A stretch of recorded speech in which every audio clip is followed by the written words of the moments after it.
මින්නේරිය වැව, ගිරිතලේ වැව, පරාක්‍රම සමුද්‍රය වගේ වැව් බොහෝ තියෙනවා.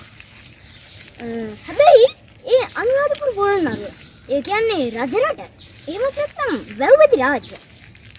මමත් අත මේ යන්නේ වැවක් බලන්න තමයි.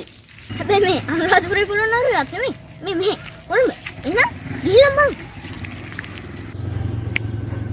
මං කිව්වා වගේම මේ වැව සුන්දරයි කියලා ඔයාලට පේනවා ඉතින්. මේ වැව කොළඹ පිහිටලා තියෙනවා. අපි එක හඳුන්වන්නේ තලංගෝ වැව කියලා. මම අද ඉදිරිපත් කරන්න යන්නේ මේ වැවක තියෙන අංගුපාංග ගැන. මම මේ ඉන්නේ වැව බැම්මේ.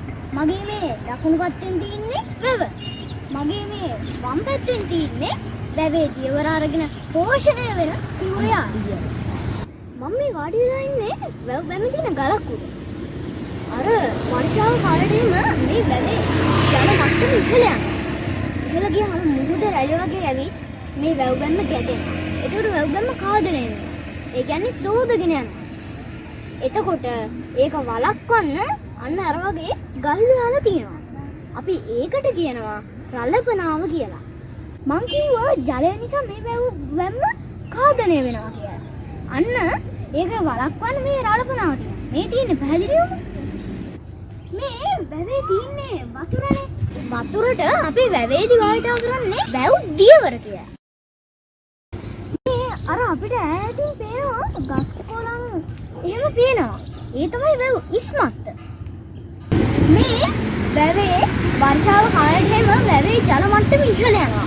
ඉහළ ගියාම වැඩි වතුර ටික යවන්න තැනක් තියෙනවා. එතනට අපි කියනවා වාන කියලා. ඒ වාන තමයි මේ පේනව නේද? මේ වානේ ජලය බැසගෙන යන අපුරුව. මේ මං ඉන්නේ වැවේ සොරුව. මේ තියෙන්නේ සොරුව. මේ ගේට්ටුව වගේ එක ඇරියහම මේ වැවෙන් දියවර අරගෙන මහල්ල මගින් අර පහළ තියෙන කුඹුරයාට දියවර දෙනවා. එතකොට තමයි මේ කුඹුරයායි පෝෂණය වෙන්නේ. මං කිව්වර සොරුවෙන් නිදහස් වෙලා ආව වතුර තමයි මේ. මේ වතුර තමයි අර බලාගෙන ගිහිල්ලා කුඹුරයාට දියවර දෙන්නේ. ඒ ඇලම තමයි පස්සේ ගිහින් අතුරු වේවල් වශයෙන් බෙදෙන්නේ. මේ වැවෙන් අපේ දීවර කර්මාන්තය සිද්ධ වෙනවා. ඒ කියන්නේ මාළු අල්ලනවා. ඒ මාළු අල්ලන්න යන තොටුපළ තියෙන්නේ ඔය බොට්ටුකුයි පාරුවකුයි තියෙන්නේ.